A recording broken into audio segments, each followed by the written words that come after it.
ही दुर्लभ है। आप याद करोगे, 9 दिन बाद याद करोगे कि यहां पे कथा हुई और हम सुन नहीं पाए, हम पहुंच नहीं पाए, क्योंकि जितने आ रहे हैं उनको परम लाभ की प्राप्ति होने वाली है। और हम इसको संकल्प के साथ में बोलते हैं कि 9 दिन अगर किसी ने राम कथा एक आसन पे बैठ करके सुन ली और जो इच्छित कार्य मान करके बैठो वो पूरा ना हो तो हम कथा कहना बंद कर देंगे। 99 प्राण यज्ञ अगर एक साथ में एक आसन पे बैठ करके जितनी देर हनुमान जी सुना रहे हैं उतनी देर एक आसन पे बैठ करके कथा सुनाओ। कोई भी संकल्प हो, संकल्प ले लेना। संकल्प उचित होना चाहिए, अनुचित नहीं। संकल्प भी 2 तरीके के होते हैं। शिव संकल्प मस्त हो, शिव संकल्प हो और आप कथा सुनिए। अगर आपका कार्य की पूर्ति ना हो, आगे हम बताएंगे, जिस समय पार्वती जी का विवाह होगा, जानकी का विवाह होगा, किसी बेटी का विवाह ना हो रहा हो, मंगली दोष हो, लोगों ने कह के मना कर दिया हो कि विवाह नहीं होगा, जिन कन्याओं का विवाह ना हो रहा हो, जिस दिन जानकी जी का विवाह करवाएंगे, कन्यादान करवाएंगे, माताएं अपनी बेटी के हाथ से अक्षत स्पर्श करवा के ले आवे और जानकी जी के विवाह में सम्मिलित हो आकर के। और जिन कन्याओं का विवाह ना हो रहा हो, आज की तिथि नोट कर लेना और वर्ष भर के अंतराल में अगर विवाह ना हो जाए तो हनुमान जी की कृपा से इससे बड़ा शब्द नहीं बोल सकते कि राम कथा कहना छोड़ दें। लेकिन समझता कौन है? हर व्यक्ति मजाक समझता है ना। कथा हो रही, क्या हो रही, वाहे जो कथा भैया थे, अरे कौन जाए हुआ। कथा अगर व्यथा बन जाए तो फिर आपका कल्याण नहीं हो सकता। और आजकल कथाएं व्यथा बन गई हैं, क्योंकि हमने देखा है कि हमारा तो 19 साल से कथा परिवेश में रहना है और हमने देखा है कि जगह जगह जाकर के कौन कौन किस तरीके से कथा को सुना रहा है।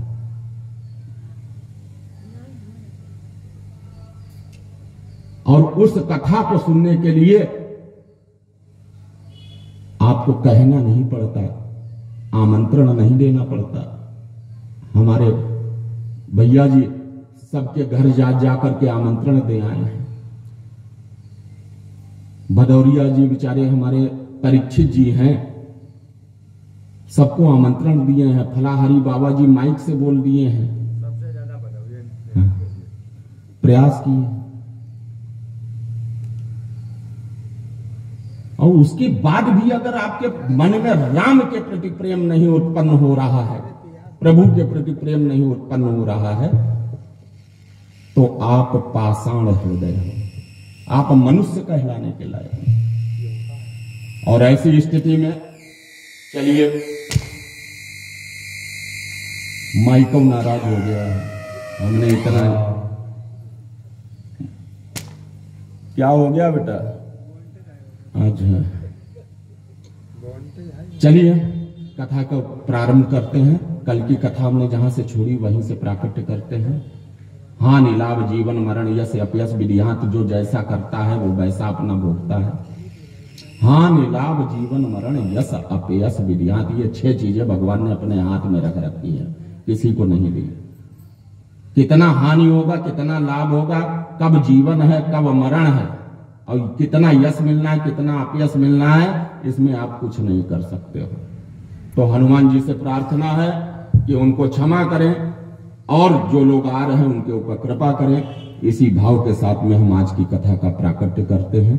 आइए सभी लोग भगवान की इस पावन कथा के राम गंगा में सभी लोग स्नान करते हैं। श्री राम जय जय राम, सभी लोग आइए। श्री राम जय जय राम, श्री राम जय राम, श्री राम जय राम, श्री राम जय राम, श्री राम जय राम, श्री राम जय जय राम, श्री राम जय जय राम,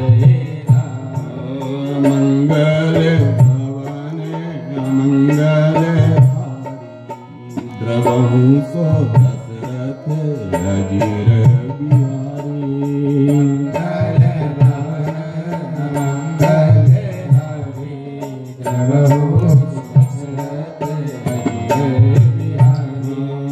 मंगल भवन अमंगल हारी, उमा सहित जहि जपत पुरारी।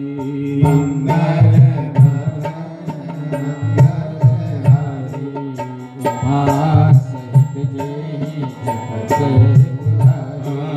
श्री राम जय जय राम, श्री राम जय राम, श्री राम जय राम, श्री राम जय राम, श्री राम जय श्री राम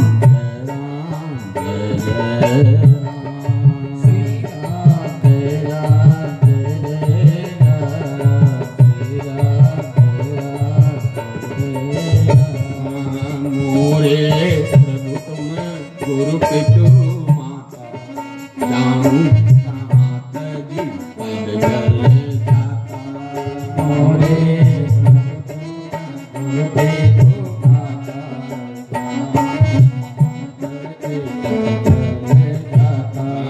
मोरे मन प्रभु असबीर राम से अधिक राम करे मोरे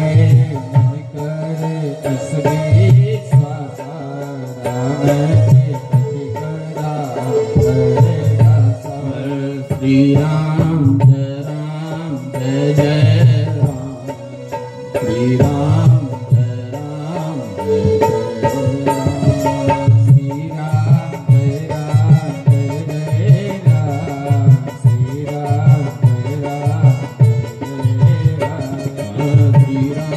जय राम, श्री राम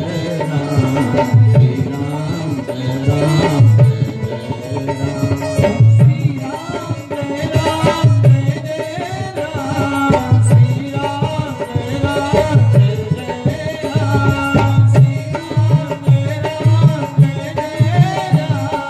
श्री राम जय राम। बोली आनंद कंद भगवान की जय, सियावर रामचंद्र भगवान की जय। आज जैसे ही सती ने अपने शरीर को छोड़ा है तो सती मरत हरिसन वरु मागा,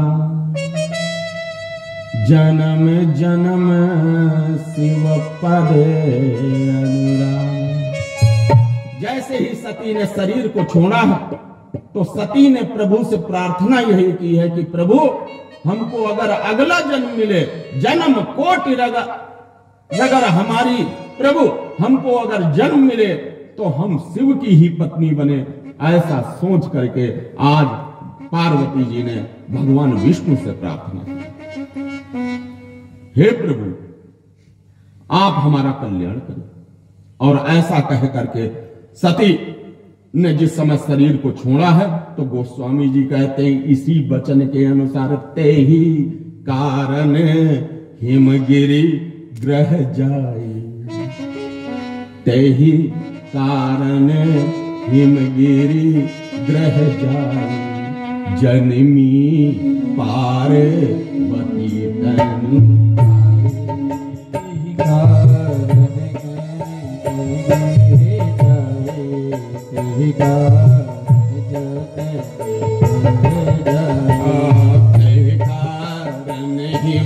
गिरि ग्रह जाई, जनमी पार्वती तनु पाई, कारण गिरि ग्रह जाई, जनमी पार्वती तनु पाई। नारद समाचार सब पाए, नारद समाचार सब पाए, कौतुक ही गिरि सिधाए,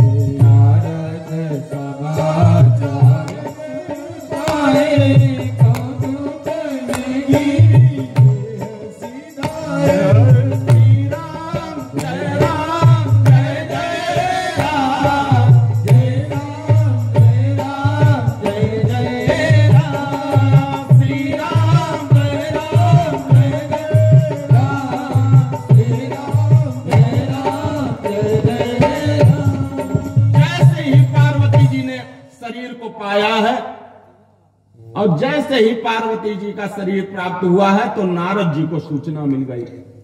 नारद समाचार सब पाए, कौतुक ही गिर गए सिधाए। वैसे ही आज हिमालय राज के घर में पहुंचते हैं और कहने लगते हैं कि मैंने सुना है कि तुम्हारे यहां कन्या का प्राकट्य हुआ है, हम उस कन्या से मिलना चाहते हैं, उस कन्या की हस्त रेखा देखना चाहते हैं और कन्या के विचार, मनन, चिंतन, रीति, व्यवहार इत्यादि को समझना चाहते हैं। नारद जी जान रहे हैं जगत जननी जगदम्बा पराम्बा मां भगवती का प्राकट्य हो चुका है और नारद जी मन ही मन आज पराम्बा को प्रणाम भी कर रहे हैं। हिमालय राज से कहने लगते हैं कि प्रभु, हमने सुना है आपके यहां कन्या का जन्म हुआ। तो हिमालय राज कहते हैं क्या? हिमालय राज से कहते हैं कि त्रिकालज्ञ सर्वज्ञ तुम। नारद जी महाराज कहते हैं हे प्रभु, नारद जी महाराज से कहते हैं हिमालय राज कि त्रिकालज्ञ सर्वज्ञ तुम, गति सर्वत्र तुम्हारी, और कहु सुता के दोष गुण, मुनिवर हृदय विचार। हे मुनिराज, आप कन्या के जो भी दोष और गुण हैं उनको आप बताइए। अब जगत जननी जगदम्बा जिनके बारे में कहा गया है कि जय जय गिरिवर राज किशोरी, जय महेश मुख चंद्र चकोरी, जय गजवदन खड़ानन माता, जगत जननी दामिनी दुति गाता, नहीं तवे आदि मध्य अवसान, अमित प्रभाव वेद नहीं जान, भव भव विभव पराभव कारिणी, विश्व विमोहिनी स्वस बिहारिणी, देवी पूज पद कमल तुम्हारे, सुर नर मुनि सब होय सुखारे। आज परम जगदम्बा के हाथ को देखने के लिए जब नारद जी से कहा गया है तो नारद जी कहते हैं कि महाराज, आपकी कन्या सकल गुण की खान है, सुता तुम्हारी सकल गुण खानी। हे नारद जी, हे महाराज, आपकी कन्या समस्त प्रकार के सकल गुणों से युक्त है और दयाशंकर शांति से बैठो, वरना यहां से सब माइक आइक बंद करवा के तुमको वहां बैठा देंगे। समझ गए हो? संगीत की हमको इतना आवश्यकता नहीं है।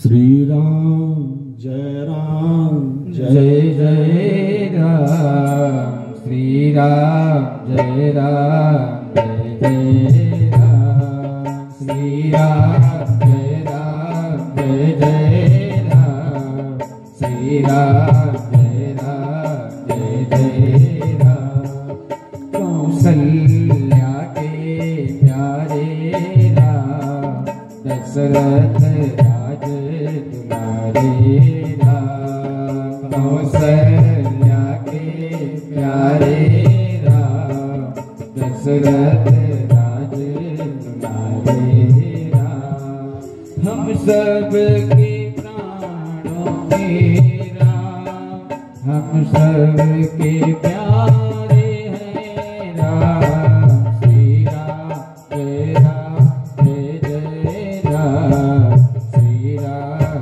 जय राम, जय जय राम।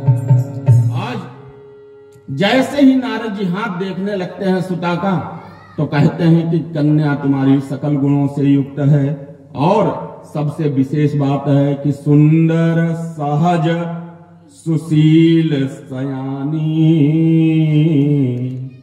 नाम उमा अंबिका भवानी। नारद जी ने नाम रख दिया कि देखो तुम्हारी कन्या का जो नाम है वो उमा अंबिका भवानी, ये साक्षात जगदम्बा है। और सबसे विशेष बात की ये है कि सब लक्षण संपन्न कुमारी, होई है संतत पियहि प्यारी। जो भी इनका पति होगा उसको ये परम चाहने वाली होगी। लेकिन कुछ चीजें ऐसी हैं जिनके बारे में हम आपको बताना चाहते हैं। यद्यपि सदा अचल यही करे यही बाता, यद्यपि इसका सुहाग सदैव अमर है, लेकिन कुछ कमियां हैं। तो नारद जी महाराज कुछ कमियां गिनाने लगते हैं और जगदम्बा की कमियां देखिए वही गुण बन जाएंगे। तो कहते क्या है कि जोगी जटिल अकाम मन। देखिए इसका जिससे विवाह होगा वो जोगी होगा, जटिल होगा। अकाम जिसके अंदर काम नहीं होगा, मन जिसका मन अकाम होगा। जोगी जटिल अकाम मन, सकल सुमंगल वेश, अस स्वामी यह कामिली परि हस्त असिरी। जो उदासीन भी होगा, नगन भी होगा, अमंगल भी होगा, नंगा रहेगा, कपड़े नहीं पहनेगा, अमंगल स्वरूप होगा, ऐसा शरीर होगा, ऐसा पति इसको मिलेगा। इस प्रकार की रेखाएं आपकी बेटी में। अब बताओ आपकी बेटी का विवाह हो और बेटी के विवाह के लिए कोई ये कहने लगे कि तुम्हारी बेटी को दामाद ऐसा मिलेगा जो नंगा रहेगा, क्या विवाह करोगे? कभी नहीं करोगे। विवाह किसके लिए किया जाता है? सकाम पुरुष के साथ विवाह किया जाता है जिससे संतति आगे बढ़ सके। और ये तो ऐसे योगी हैं जो अकाम है, अमंगल वेशधारी। ऐसे पति को कैसे प्राप्त करेंगे? आज पार्वती जी की मां बहुत दुखी है और इतना दुखी है कि विलाप करने लगी कि हमारी बेटी को ऐसा पति मिलेगा।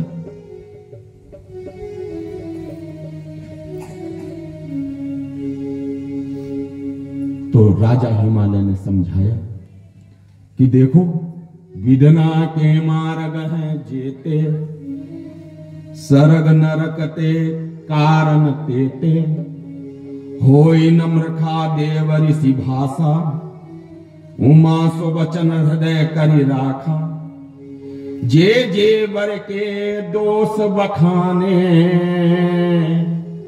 जब राजा हिमालय ने हाथ जोड़ लिया कि आप बताइए ऐसा कौन सा बालक है जिससे हम अपनी कन्या का विवाह करें, तो कहते हैं नारद जी, जे जे वर के दोष बखाने, और ते सब शिव पहि मैं अनुमान। हमको ऐसा लगता है कि जो मैंने बताया है वो सब शिव के अंदर विराजमान। जो विवाहु शंकर सन होई,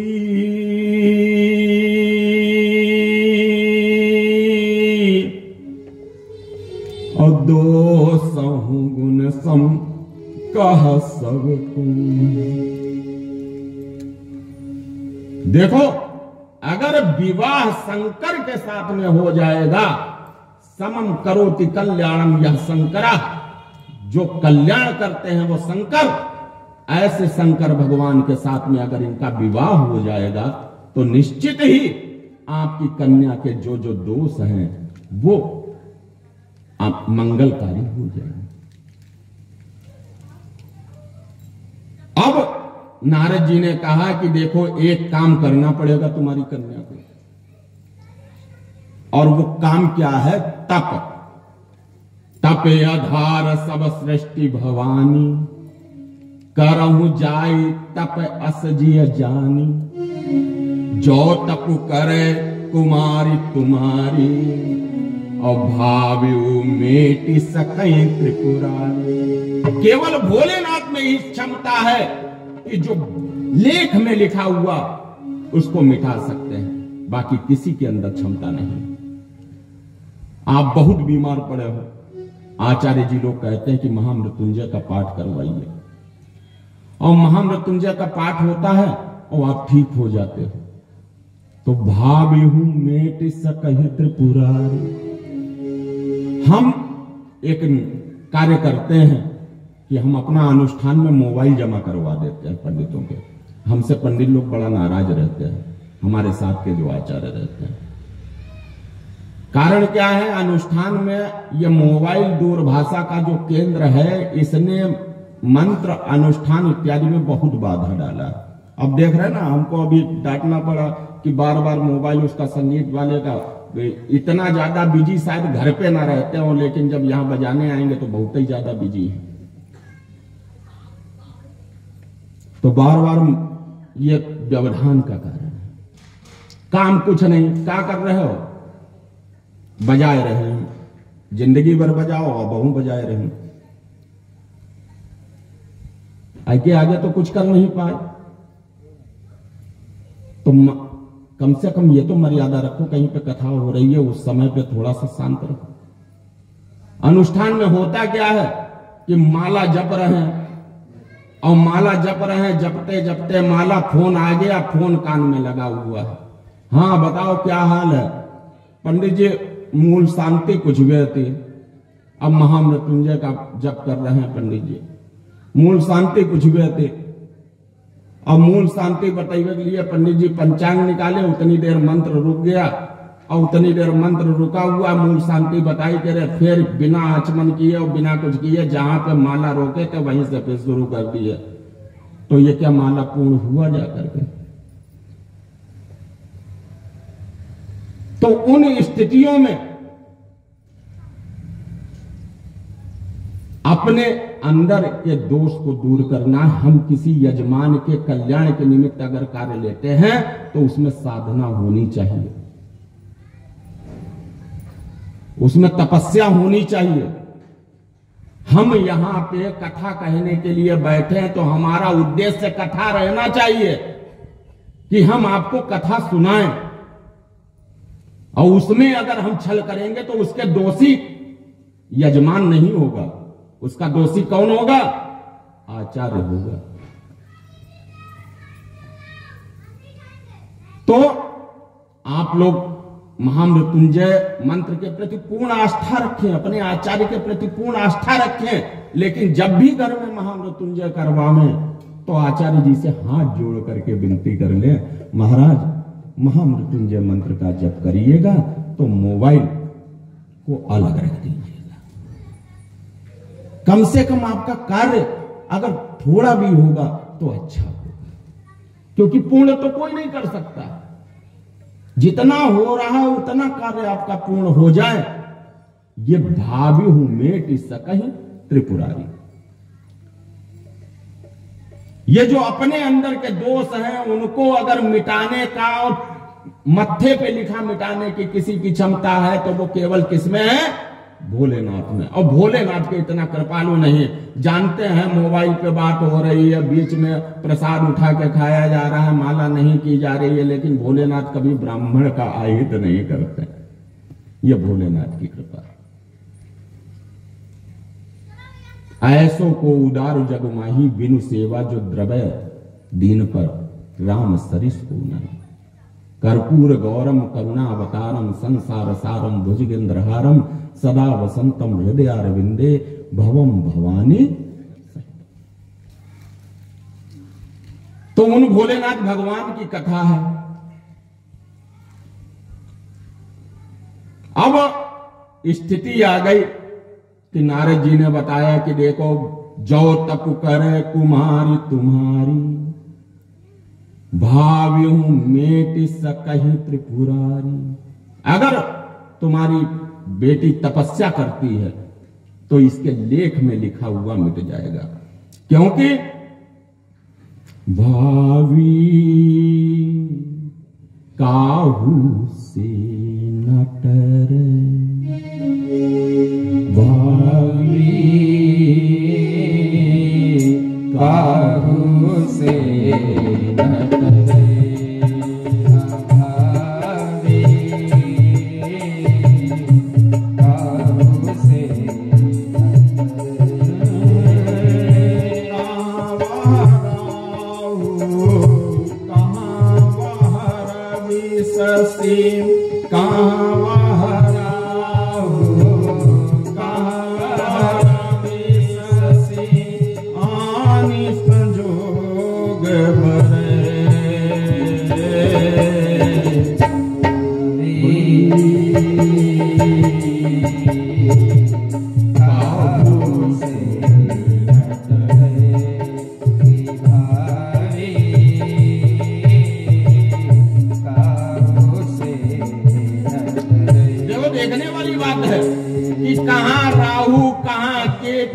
सूर्य कहां चंद्र, इनकी दूरियां इतनी ज्यादा है, लेकिन भावी होती है कि ग्रहण वाले दिन राहु चंद्रमा को ग्रहण कर लेता है, राहु सूर्य को ग्रहण कर लेता है, तो यह भावी ही तो है।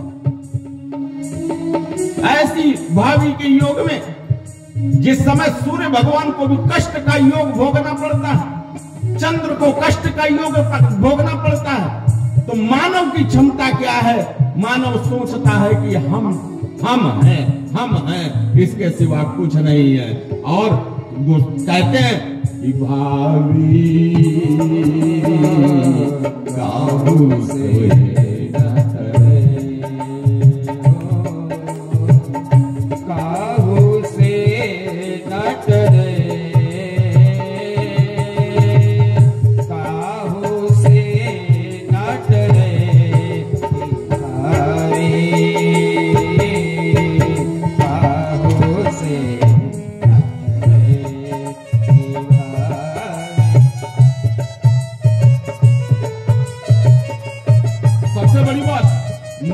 वशिष्ठ पंडित अति ज्ञानी, मुनि वशिष्ठ पंडित अति ज्ञानी, रचि पचि लगन धरे हो। मुनि वशिष्ठ पंडित समज्ञानी, रचि रचि लगन धरे,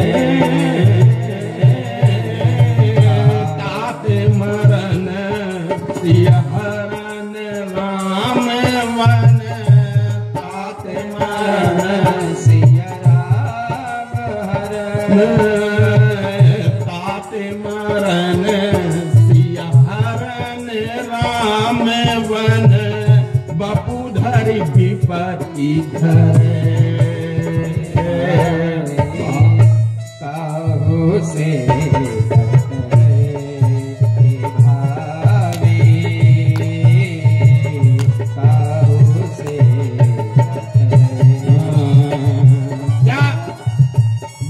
से भी ज्यादा कोई विद्वान था? उन्होंने जनपत्र देखी थी राम और सीता के विवाह की, लेकिन स्थितियां क्या हुई जाकर के? सिया हरण, तात मरण और वन वन गमन। इससे ज्यादा क्या योग्य व्यक्ति को अपनी जनपत्र दिखाओगे?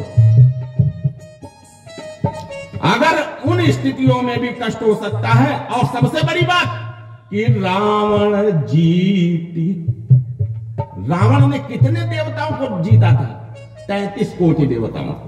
रावण जीती कोटि 33, रावण जीती कोटि 33, त्रिभुवन राज्य करे,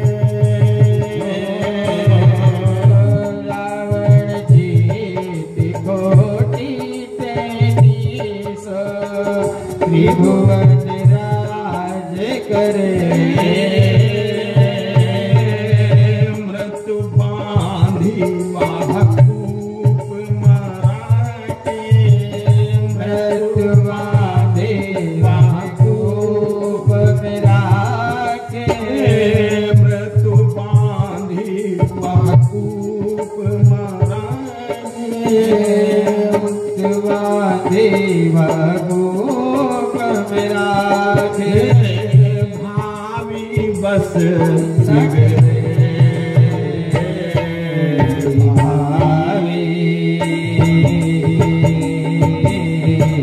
तारे फिर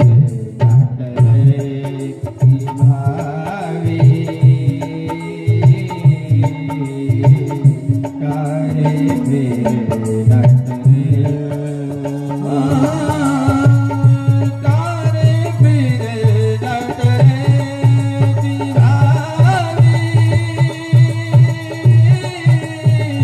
तारे फिर तारे फिर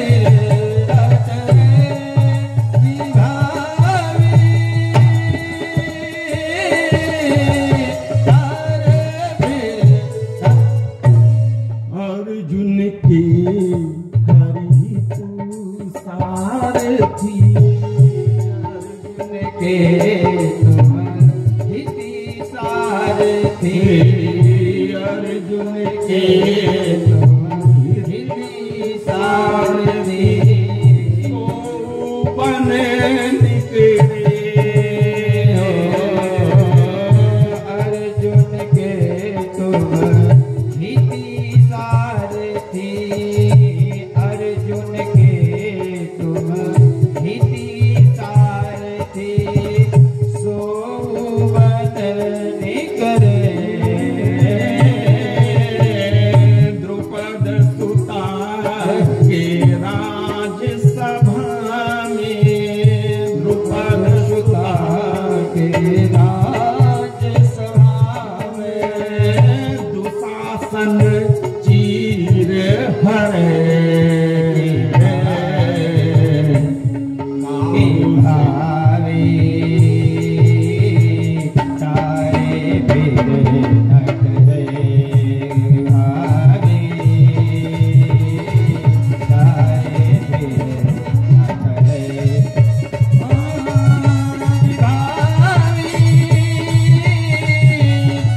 तारे फिर नटरे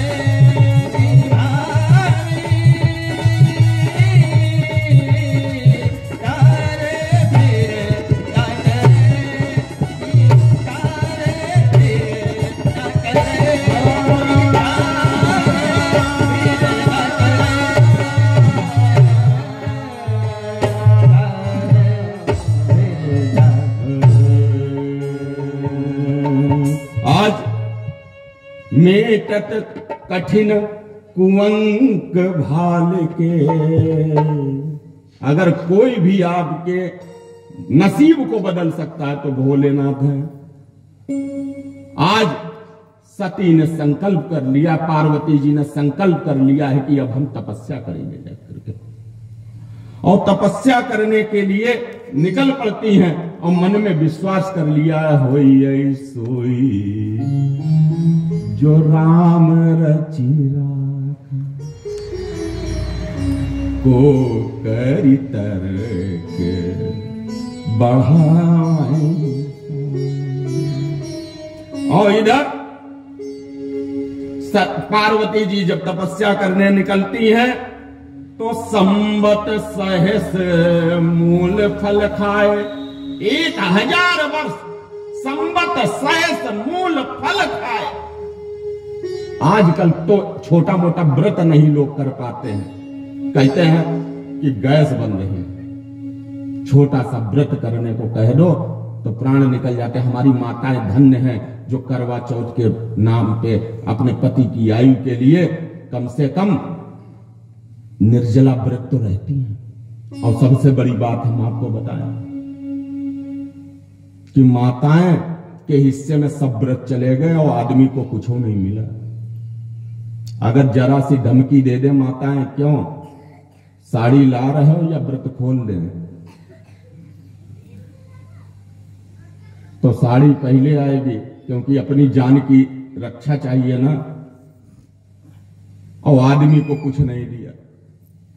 आदमी के पास में कोई ऐसा व्रत नहीं जो करे तो औरत को बुखार तक आ जाए, ना करे अगर कोई एक व्रत बताओ जो आदमी ना करे तो औरत को बुखार तक आ जाए। लेकिन औरत अगर करवा चौथ का व्रत नहीं करेगी, तुलसी की पूजा नहीं करेगी, तो तुम्हारी आयु की कमी जरूर हो जाएगी। आदमी को मिला क्या?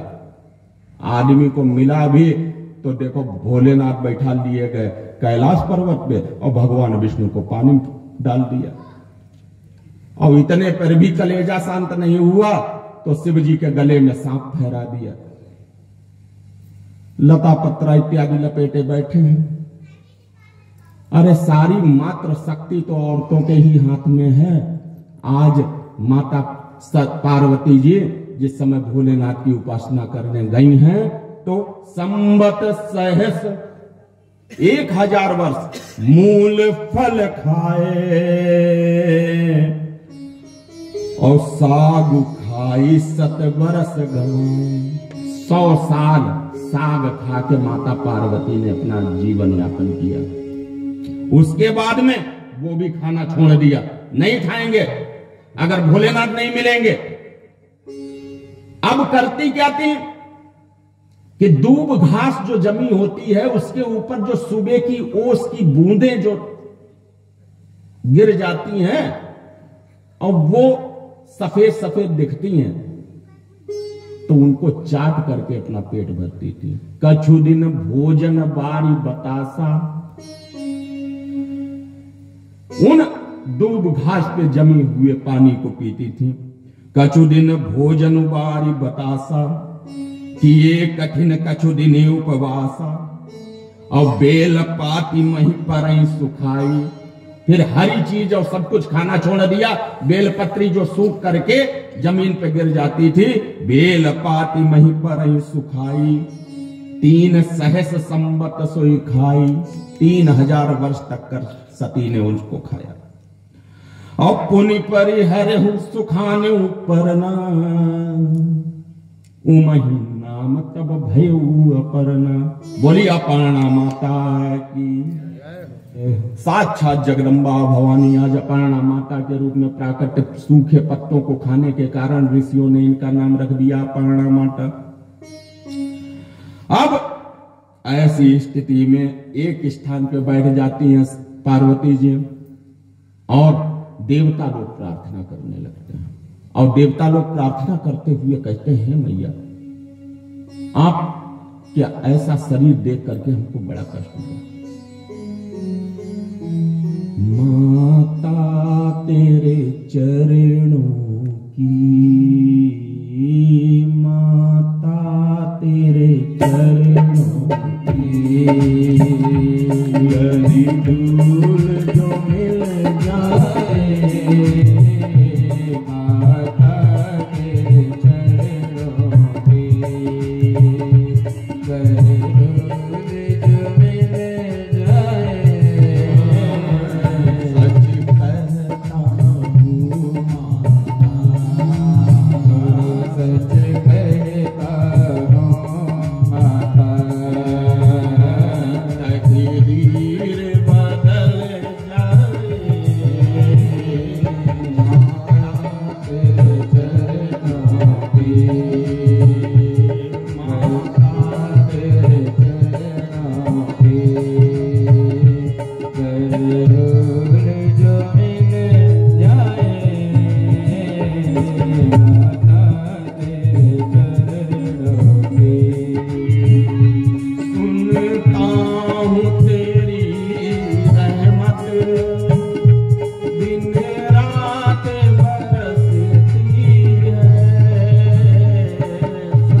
सुनता हूँ तेरी रहमत।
चल है, कैसे तेरा भजन करूं।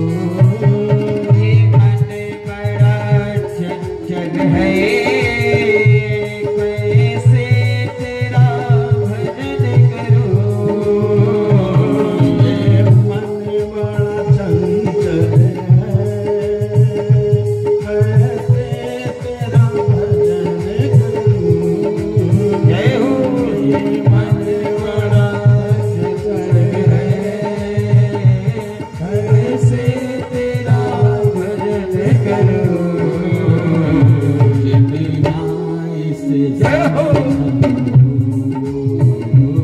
जितना इसे समझाओ, उतना ही न चल जाए।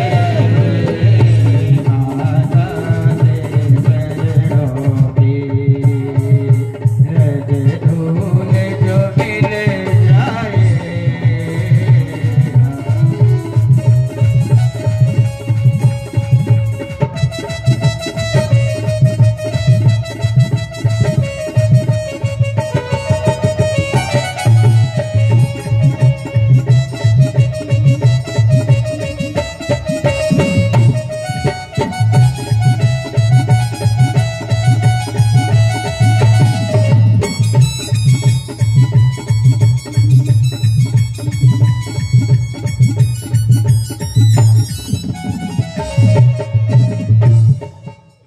नजरों से गिराना, चाहे जो भी सजा देना। नजरों से गिराना, चाहे जो भी सजा देना। नजरों से गिराना। हे मैया, इतना कर देना अपने भक्त के ऊपर कृपा कि कभी इसको नजरों से मत गिरने देना, क्योंकि अगर नजरों से गिर गए, नजरों से जो गिर जाए, जो गिर जाए, मुश्किल है संभल पाना।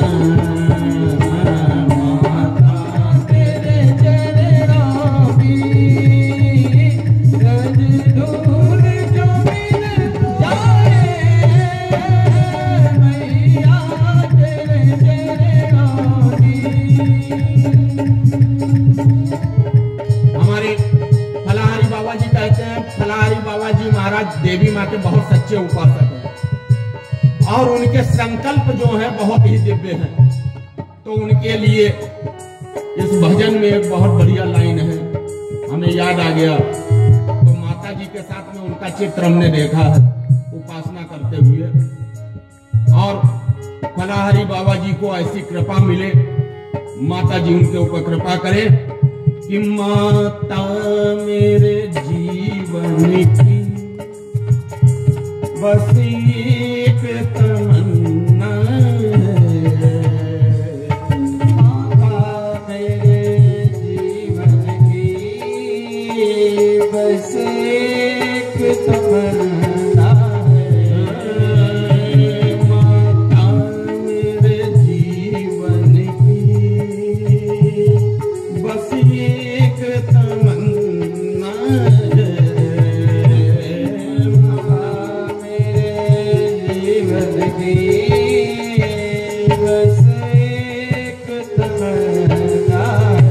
क्या तमन्ना है कि हमारे संत लोग जो माता के चरणों में आराधक है, उपासक है, मैया उनके ऊपर ये कृपा करना, और कृपा क्या करना कि तुम सामने हो मेरे,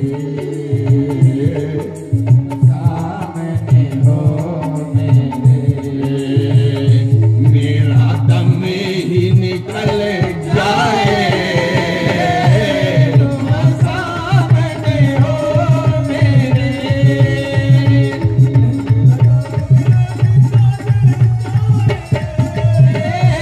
माता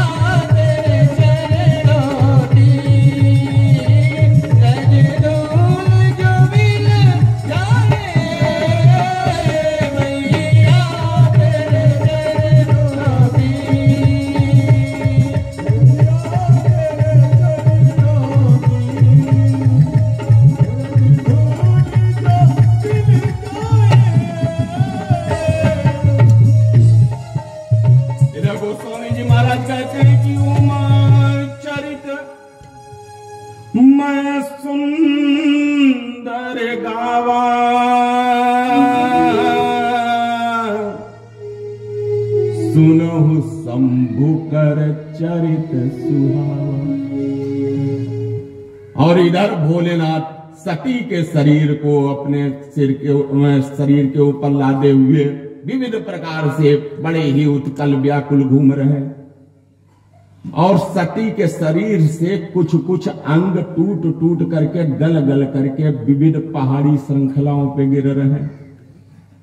आपको पता है, आप हरदोई जनपद में रहते हो, कितने भाग्यशाली हो? नहीं पता? एक तो हरदोई में हरदोई का नाम था हरिदोई। यहां पे दो भगवान ने प्राकट्य लिया है, एक भगवान नरसिंह ने और एक भगवान वामन ने। और सबसे विशेष बात है कि तीरथ बर नैमिष विख्यात है, नैमिष के समीप में हम लोग हैं। और तीसरा कारण क्या है हरदोई के लिए कि आज बताया है कि यहां पे सबसे विशेष बात यह है कि हरदोई चूंकि हिरण्यकश्यप की नगरी रही, तो हरदोई को यह वरदान हिरण्यकश्यप के वध के बाद भगवान नरसिंह ने प्रहलाद को दिया है कि जाओ इस क्षेत्र में जो जितना तपस्या नहीं कर पाता, कमौ पूजा पाठ में उसका लाभ दे देंगे। जय जय सीताराम। अगर आप थोड़ी देर भगवान का नाम ले लोगे, भगवान नरसिंह का मंदिर बना हुआ है, थोड़ी देर भाव कुभाव अनथ है आलसहूं, अगर आपने थोड़ी देर बैठ करके भगवान के नाम का स्मरण कर लिया तो कोटि गुना फल की प्राप्ति आपको होगी। यह हरदोई जनपद नैमिषारण्य क्षेत्र की महत्ता है। आज ऋषि मुनि तरसते हैं इस क्षेत्र को पाने के लिए। हम लोग नैमिषारण्य के पावन तीर्थ के निकट रहते हैं। आज समस्त प्रकार से जिस समय पे आपको मालूम है कि हम हरदोई से संबंधित एक और विशेषता बता रहे थे कि 51 शक्तिपीठों में से एक शक्तिपीठ अपने हरदोई जिले में है, जिसमें माता रानी जी के शरीर का कौन सा अंग गिरा है हरदोई में, मालूम है आपको? कौन सा शरीर का अंग गिरा है? माताओं को मालूम है? भैया लोगों को? अरे माता रानी सती के शरीर के कान अपने हरदोई जनपद में गिरे हैं। वही श्रवण देवी मंदिर है। नाभि पूर्णागिरि माता, पिंडी वैष्णो माता, समस्त प्रकार के जो 51 शक्तिपीठों की स्थापना हुई है। आज भोलेनाथ जब बड़ा ही उच्छृंखल स्वभाव में है तो नीलगिरी पे जाकर के, नील पर्वत पे जाकर के आज तपस्या करते हैं जाकर के, और कागभूषुंड जी महाराज से कथा सुनते हैं। इधर पार्वती जी का संकल्प है और उधर भोलेनाथ की कथा सुनाने लगते हैं कि तारक असुर भयं तेह काला, भुज प्रताप बल तेज विशाला, ते सब लोक लोकपति जीते, भय देव सुख संपत्ति। एक उसी समय पे तारकासुर नाम का राक्षस है जिसका वध करने के लिए देवता लोग बड़ा परेशान है। और उसने वरदान क्या मांगा है कि मैं मरूंगा, लेकिन मरूंगा तो भोलेनाथ की संतान से। यहां तक कि लिखा हुआ है शुक्र संभूत संतान से मैं मरूंगा। अब किस स्थिति में भोलेनाथ तो इतना विरह में भ्रमण कर रहे हैं, भोलेनाथ विरह में है, माता इधर तपस्या कर रही है, और कैसे भोलेनाथ को विवाह के लिए तैयार किया जाए तो अब कुछ समझ में नहीं आ रहा है। तो सारे देवता मिलकर के भगवान कामदेव के पास में जाते हैं और कामदेव से कहने लगते हैं कि प्रभु आप हमारा काम बना सकते हैं, काम से काम निकालो। जीवन की यही परिभाषा है। लोग काम में डूब जाते हैं, अपने जीवन को नष्ट कर लेते हैं, लेकिन काम में भी जो साधना होती है संभोग से समाधि की ओर ओशो ने जो पुस्तक लिखी है उसका कोई गलत अर्थ नहीं है। आप गृहस्थ रहते हुए भी सन्यासी हो सकते हैं, ये संदेश है। आप गृहस्थ रहो और गृहस्थ रहते हुए सन्यासी का जीवन जिए। अगर गृहस्थ नहीं होंगे तो ये साधु संत कहां होंगे? साधु संतों को कौन पूछेगा अगर गृहस्थ नहीं हो? सबसे बड़ी तपश्चर्या और सबसे बड़ी तपस्या जो है वो गृहस्थ आश्रम में है। आप गृहस्थ आश्रम में नियमित जीवन जीते हुए आप प्रभु की सेवा करिए और देखिए विदुर जी के और विदुरानी जी के घर में स्वयं भगवान कृष्ण पहुंच जाते हैं।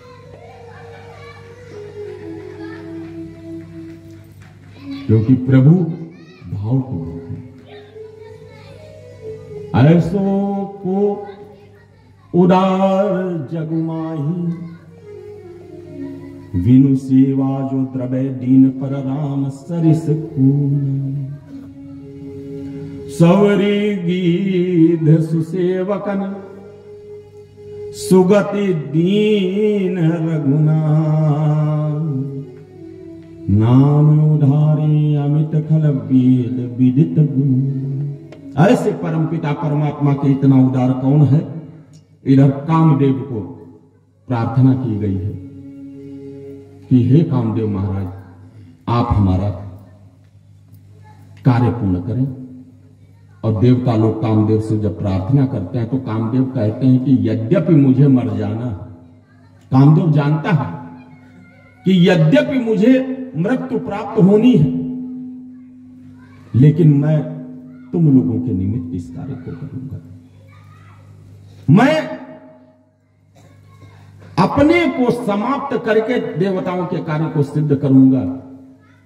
ऐसा कह करके कामदेव चल देता है और जहां जिस जंगल में भगवान भोलेनाथ तपस्या कर रहे हैं कैलाश पर्वत के निकट, वहीं पे जाकर के काम ने अपनी रास लीला रच दी है। और स्थिति क्या हुई है जाकर के कि क्षण भरे में ही एक निर्जन वन, जो बिल्कुल निर्जन था, जहां भगवान भोलेनाथ तपस्या कर रहे थे, चारों तरफ बर्फ पड़ी हुई थी, सूखी सूखी डालियां थी, और जैसे ही कामदेव ने अपना प्रसार किया है कि क्षण भरे में ही यह निर्जन वन चंदन वन सा खिलखिला उठा। क्षण भरे में ही निर्जन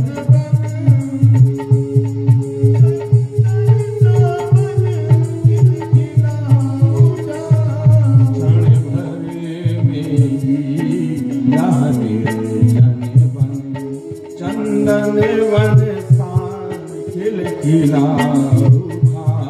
कोकिल के गीत का गीत नृत्य, कोकिल के गीत का गीत नृत्य, पत्ते पत्ते को लुभा उठा।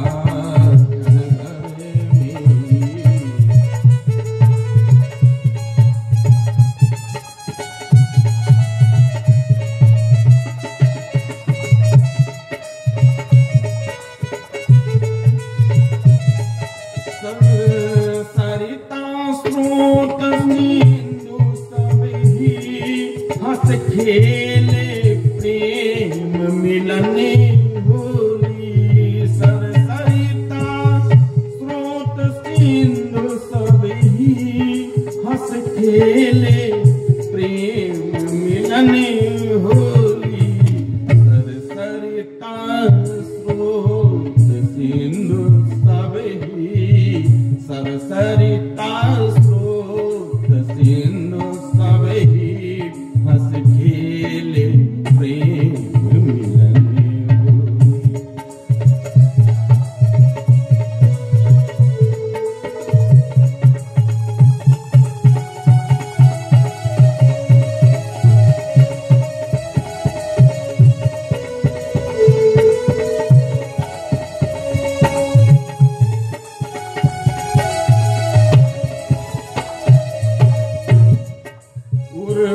आदि के नाचों ने, अप्सराओं का नृत्य सामने चल रहा है। और कैसा नृत्य है कि देवता मोहित हो गए हैं, लेकिन भोलेनाथ समाधि में बैठे हैं। उर्वशी आदि के नाचों उपवन का उपवन नचा दिया, उपवन का उपवन नचा दिया। धरती आकाश मचल उठे, धरती आकाश मचल उठे। श्रृंगार और भावुकता से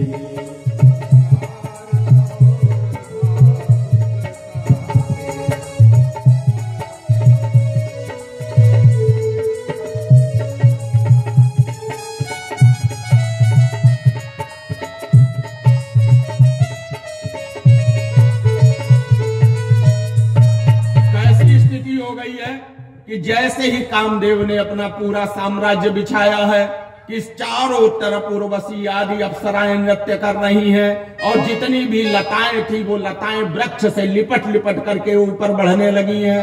हर तरफ हरियाली हो गई है, चारों तरफ खुशहाली है। कोकिल कपि कोकिल बैनी जितने भी पशु पक्षी हैं सब आपस में सुंदर वार्ता कर रहे हैं। ऐसी स्थिति को देख करके गोस्वामी जी लिखते हैं कि ये वो स्थिति है कि सिद्ध विरक्त। साधारण आदमी की बात छोड़ो, साधारण आदमी की बात छोड़िए, यहां तक कि सिद्ध विरक्त महामुनि सिद्ध विरक्त महामुनि जोगी ते पीका में बस भय वियोगी।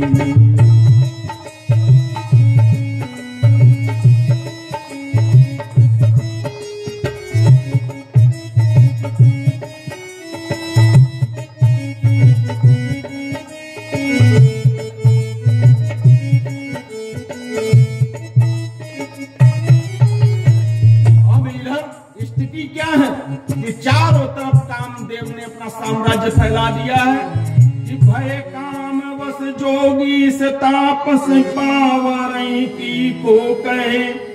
देखई चराचर नारी में जे ब्रह्म में देखत रहे। अवला बिलो कहीं पुरुष में जग पुरुष सब अवला मयम दुई दंड भरि ब्रह्मांड भीतर काम कृत कौतुक। चारों तरफ काम का साम्राज्य हो गया है, लेकिन भोलेनाथ अपनी तपस्या में बैठे हुए हैं। और कैसा स्वरूप है कि गंगा तरंग रमणीय जटा कलापम। गंगा नदी का प्रवाह हो रहा है और सुंदर स्वरूप से बैठे हुए हैं। और ऐसी स्थिति में सानंद मानंद वने बसंतम आनंद कंदम रत पाप वृंदम। आनंद के साथ में आज भगवान भोलेनाथ वहां पे विराजमान है। कामदेव ने सभी अस्त्र प्रयोग कर लिए हैं, लेकिन आज किसी भी सकल की कोई भी कला कामदेव की भगवान भोलेनाथ के ऊपर नहीं चली है। सकल कला करी कोटि विधि हारे सेन समेत चली न चल समाधि शिव को प्यू हृदय। अब ऐसी स्थिति में कामदेव क्रोध में आ गया और एक आम के वृक्ष के ऊपर चढ़ करके बैठ जाता है। आम्र के वृक्ष के ऊपर देखी रसाल बिटप बरसाखा तही पर चढ़े मदन मन माखा। और एक सुंदर सुमन चाप को निकाल करके उस पे बाण चढ़ा करके उसने भोलेनाथ के ऊपर अंतिम प्रहार करने का प्रयास किया है। और स्थिति क्या है कि चढ़े आम्र वृक्ष की शाखा पर, जैसे ही आम के पेड़ की शाखा पर बैठ करके कामदेव ने पूरा धनुष की तरकस को बाण चढ़ा करके खींचा है कान तक। चढ़े आम्र वृक्ष की शाखा पर अंतिम बले अपना दिखा उठा।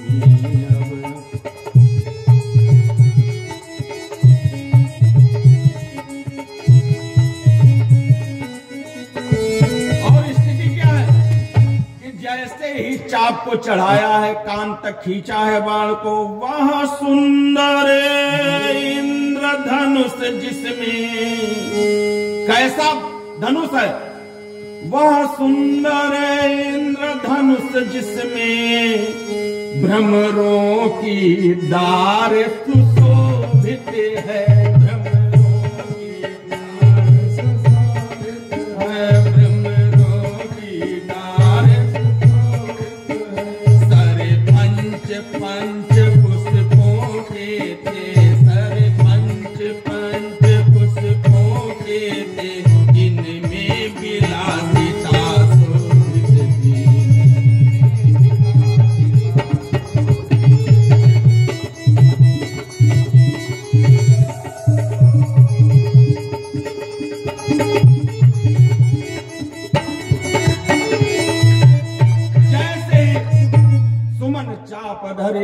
जैसे ही संधानक प्रस्थान किया है बाण का, विद्वान तर्क करते हैं और विद्वान कहते हैं कि आज जो बाण छोड़े गए हैं वो बाण 5 बाण हैं। 5 प्रकार के बाण कामदेव ने छोड़े हैं और वो 5 बाण हैं कौन कौन से? आकर्षण, उच्चारण, मारण, वशीकरण। इस प्रकार से ये 4 धनुष लिए हैं सबसे पहले कामदेव ने। कौन कौन से धनुष हैं कि आकर्षण नाम का एक धनुष है, उच्चारण नाम का धनुष है और मारण नाम का धनुष है, वशीकरण नाम का धनुष। चारों धनुष को एक साथ में मिलाया है और उसके ऊपर जो बाण चढ़ाए हैं वो आकर्षण और गुलाब का, करवीर के, 5 अन्य शब्द, स्पर्श, रूप, रस, गंध। शब्द, स्पर्श, रूप, रस, गंध, ये 5 बाण चढ़ा करके जब 4 प्रकार के धनुष एक साथ लेकर के जब कामदेव ने भोलेनाथ के ऊपर वक्षस्थल पर बाण को चलाया है और जैसे ही वो बाण चला है वैसे ही स्थितियां बड़ी विकराल हो गई। क्योंकि स्थिति कैसी हो गई है कि भगवान भोलेनाथ के हृदय में अचानक कंपन हुआ और जैसे ही कंपन हुआ है तो भगवान शिव का तीसरा नेत्र खुला है और जैसे ही तीसरा नेत्र खुला है तो तीसरे नेत्र ने और कहीं कुछ नहीं देखा, आम के वृक्ष पे बैठे हुए कामदेव को ही देखा। और जैसे ही तीसरे नेत्र से निकलती हुई ज्वाला कामदेव को स्पर्श करती है, कामदेव जल करके भस्म हो जाता है वहीं पे। अब कामदेव की पत्नी रति दौड़ती दौड़ती जाती है। जब शिवती सर नयन उघारा, जब शिवती सर नयन उघारा, कामदेव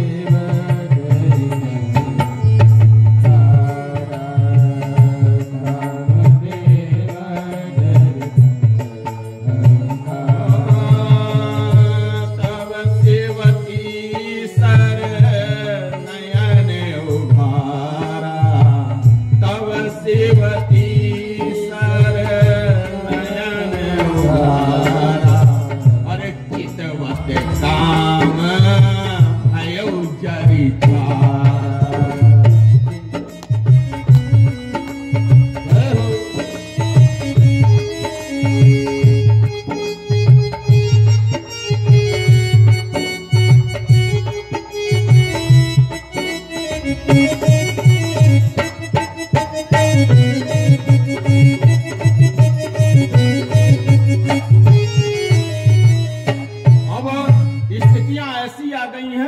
कि जैसे ही शिव ने तीसरा नयन खोला है, सामने जल करके भस्म हो गया है। कोई ऐसी स्थिति नहीं थी कि कुछ ऐसी वैसी बात नहीं, कोई साधारण बात नहीं थी।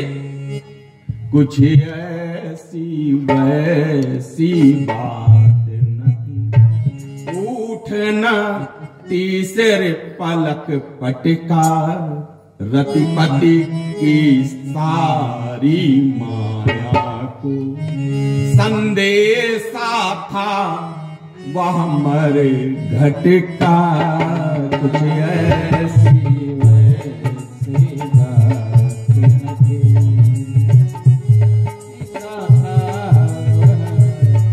नहीं, रतिपति की सारी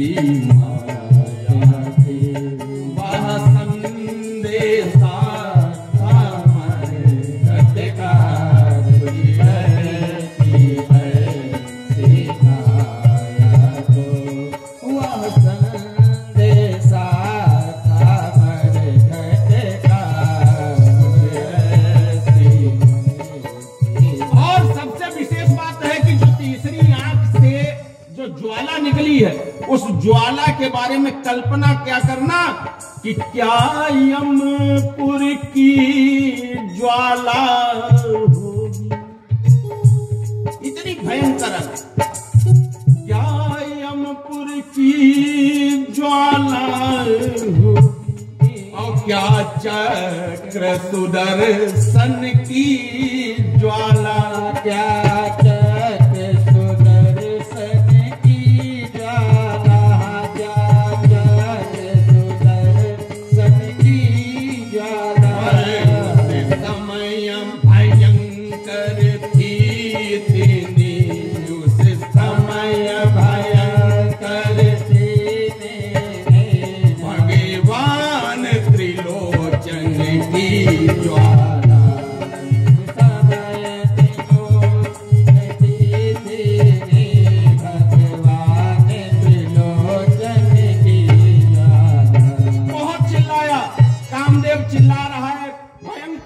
उसके पास में आ रही। कामदेव हाथ जोड़ करके खड़ा है, कहते रह गए देवतागण, हाथ जोड़ करके खड़े। कामदेव को माफ कर दीजिए स्वामी, माफ कर दीजिए, क्षमा कर दीजिए।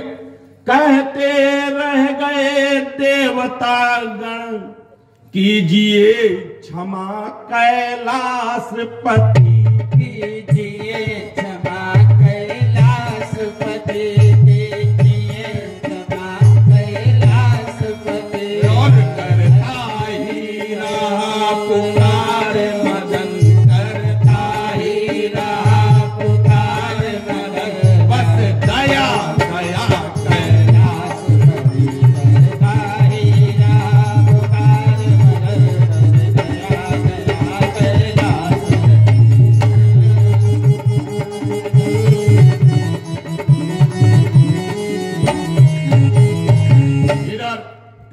जल करके भस्म हो गया है। और जब कामदेव जल करके भस्म हो गया तो कामदेव की पत्नी रति विलाप करते हुए आती हैं, भोलेनाथ को प्रणाम करती हैं और कहने लगती, भोलेनाथ आप तो कृपालु हो, कर्पूर गौरम करुणावतारम संसार सारम भुजगेंद्रारम, आप तो करुणा के अवतार हैं, दया के सागर हैं, दया के सिंधु हैं, प्रभु आप मेरे पति को जीवित कर दीजिए। तो भगवान कहते हैं ऐसा कुछ नहीं होगा, अब तुम्हारा पति जीवित कब मिलेगा, जब जदुवंश कृष्ण अवतारा। साधारण बात नहीं है भगवान भोलेनाथ की ज्वाला से मरना। जब जदुवंश कृष्ण अवतारा, जब जदुवंश कृष्ण अवतारा,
अब कृष्ण तनय तुम्हारा पति होगा जा करके कि जाओ अब विश्राम की अवस्था में जाओ। जब जदुवंश कृष्ण अवतार, जब जदुवंश में कृष्ण का अवतार होगा तो कृष्ण का पुत्र जो होगा वो तुम्हारा पति होगा जा करके। इधर रति को ये संकेत देके आज भगवान भोलेनाथ कैलाश पर्वत पर आ गए हैं। बहुत सुंदर कथा प्रारंभ होने वाली है और उस सुंदर कथा में प्रवेश करने से पहले, क्योंकि ये कथा कोई साधारण कथा नहीं है, भोलेनाथ और पार्वती जी के विवाह की कथा प्रारंभ होने वाली है। समय के अनुसार अभी हम लोगों के पास में पर्याप्त समय है और जैसा भी जहां पर भी संकेत मिलेगा शिव बारात का इस समय पे पूर्ण नहीं करेंगे, क्योंकि बारात रात में ही अच्छी लगती है। अच्छी लगती है या नहीं? बारात दिन में हो जाए तो कहता है ये तो दीवा लग्न हो गई, दिन में कुछ पता ही नहीं चला शादी कैसी हो गई। हुआ जाके या नहीं?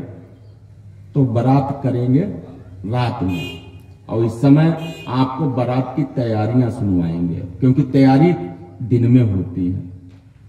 तैयारियां दिन में होती ना, कार्ड छपवाना पड़ता, सारी व्यवस्था।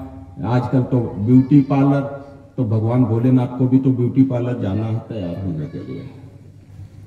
तो भगवान भोलेनाथ को तैयार होना है, पार्वती जी के विवाह की कथा है तो आज की रात्रि में होगी। और हम संकेत ये दिए देते हैं कि जो माताएं हमारी आई हैं वो रात्रि में अवश्य आवे। अब ये कहना हमारे लिए बेकार है। कारण क्या, कल हमने जब रोल नंबर ऐलान कर दिया उतनी सारी माताएं तो हमें दिखाई नहीं पड़ रही रोल नंबर वाली, तो हम ये कैसे कह दें कि वो सभी लोग आए। लेकिन जो आवे और जिनके यहाँ बिटिया के विवाह ना हो रहे हों और मंगली इत्यादि दोष हो, वो पार्वती जी के विवाह में सम्मिलित हुआ आकर के, और पार्वती जी के पैर पूजन की एक छोटी सी प्रक्रिया होगी। उस प्रक्रिया को करेंगे तो वर्ष भर के अंदर आपके कन्या का विवाह हो जाएगा और जानकी विवाह का भी बड़ा ही सुंदर अवसर आएगा। ये 2 कन्यादान आपको करने को मिलेंगे, पैर पूजन करने को मिलेंगे। आइए हम लोग प्रभु के सभी लोग प्रेम से भगवान का 2 बार नामोच्चारण कीजिए। उसके तदुपरांत पूज्य श्री महाराज जी से आगे की पावन कथा को श्रवण करेंगे। सभी लोग एक साथ में प्रेम के साथ में तालियां बजाते हुए भगवान का हरि गुणगान करेंगे। अरे पकड़ लो हाथ बनवारी, नहीं तो डूब जाए